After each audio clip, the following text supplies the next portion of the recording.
is to change the scam that they've been playing on us once and for all so it can't be played again. It's a very simple way that we can do it, but you need to understand exactly what the scam is.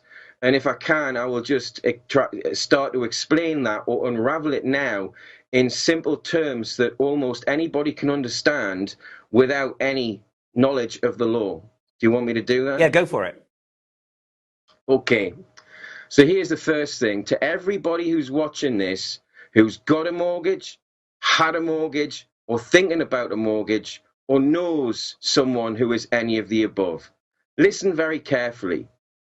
When anybody goes to a mortgage broker and then engages a conveyancing solicitor to facilitate their mortgage and to register it at the land registry, which absolutely has to happen every time, when they go to the conveyancing solicitor with the mortgage deed and ask their advice as to how they should proceed, everybody, for at least the last 3 decades, but probably a lot more, has been illegally advised by their conveyancing solicitor to sign a mortgage deed before they had the loan of monies from the bank they required to buy the property they just illegally granted a mortgage over. Now, on that ground alone, we can reasonably predict that virtually all, if not all, of Britain's currently 11.2 registered mortgages at the land registry are illegal and void. But that's not the best bit, because if it's just illegal and void, it's just as difficult to prove, because the system is set up so these things just never happen for the people. It's set up to prevent these things from happening, so we have to be more clever than the people who devised the system, because we must remember from the beginning, justice is never obtained.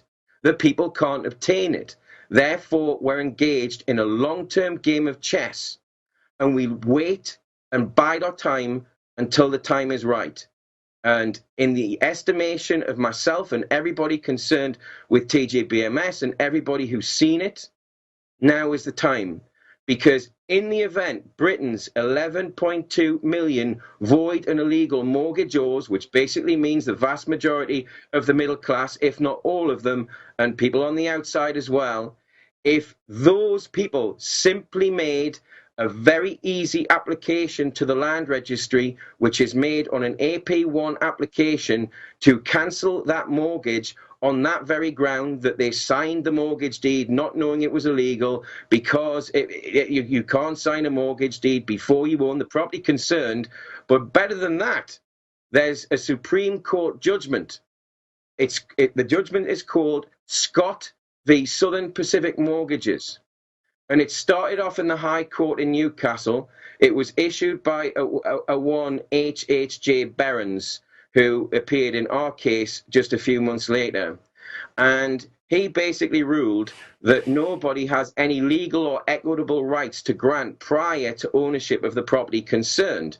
So when this went up to the Supreme Court, that it was followed by the petitions for on behalf of the entire conveyancing industry and the entire banking industry and, of course, the entire mortgage industry, who were all up in arms saying, you can't ratify this judgment. Where would it end? And Lady Hale, the president of the Supreme Court, said, I realize it flies in the face of common practice. However, it is the case that nobody has the right to grant a legal or equitable interest over any property before they own it. So this is binding upon all mortgage-related proceedings, and that includes any application you make to the land registry to cancel your fraudulent mortgage. That's the first part. The second part is that everybody who gets a mortgage cancelled is entitled to be indemnified by the Chief Land Registrar for all the losses they incurred as a result of that fraudulent mortgage being registered, which in simple terms means all of the fraudulent mortgage payments. Now, in the event that you are a former property owner who has been unlawfully evicted, and you can prove that you have the same grounds, You don't need to apply to have the mortgage cancelled retrospectively on an AP1 application. All you need to do is to write to the Chief Land Registrar or your local land registrar and state very clearly the reasons why you are entitled to indemnity for the return of all your losses on the basis that you granted an interest over a property on the advice of your conveyancing solicitor that you did not have the right to grant as per Southern Pacific Mortgages. The third point is that not all mortgagors, but a large percentage of them, were asked to sign the mortgage deed when they weren't in the presence of a witness, and the witness was later added fraudulently at a subsequent time.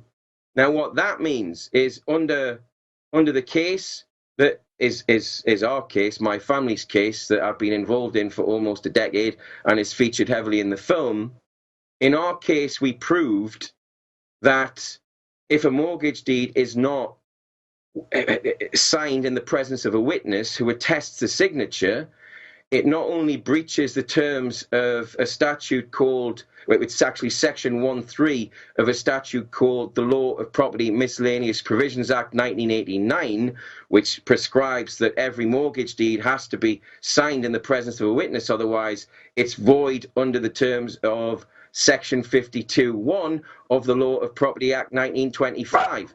That's my dog, and I'll just let him out. Okay. Yeah, such is live TV. Yeah, it's. Michael did warn me that the dog might kick off at around about this time when his wife came home. Yes, but this time I don't believe my wife's home yet, so he may go crazy again. So we'll have to bear with that one. Anyway, the point I believe I was making was I was finishing off the Section 1.3 point. That's the Section 1.3 of the 1989 Act point. No mortgage deed is valid unless the signature was properly witnessed. Now, up to the point where we went into the High Court in 2014 with the same arguments we'd been putting since 2010, which had all been dismissed.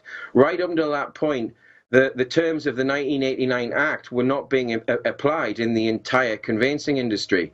And the judges were agreeing with the barristers, the very well-paid barristers who normally went to Oxford or Cambridge University, and some of them had connections already with the Rothschilds who'd sponsored them through their education and into the law. And what we saw was it was quite clear that the number of people we need to understand isn't that much. But 10 years ago, you were talking less than 50 had any idea in this country about how bad it was. And then 10 years later, maybe you've got 5 million who are asking the right questions. But I think you've got a lot more than that who are ready to hear the truth because they've had enough. This country's gone to the dogs. And the reason it's gone to the dogs is not for any other reason except we are completely at the behest of the banksters, as everybody else is in every other country. And they do this by keeping us in this fake, fraudulent, perpetual debt, where nobody can ever get comfortable unless we are part of an elite that requires that we give up our moral code and become as unscrupulous and narcissistic as they are.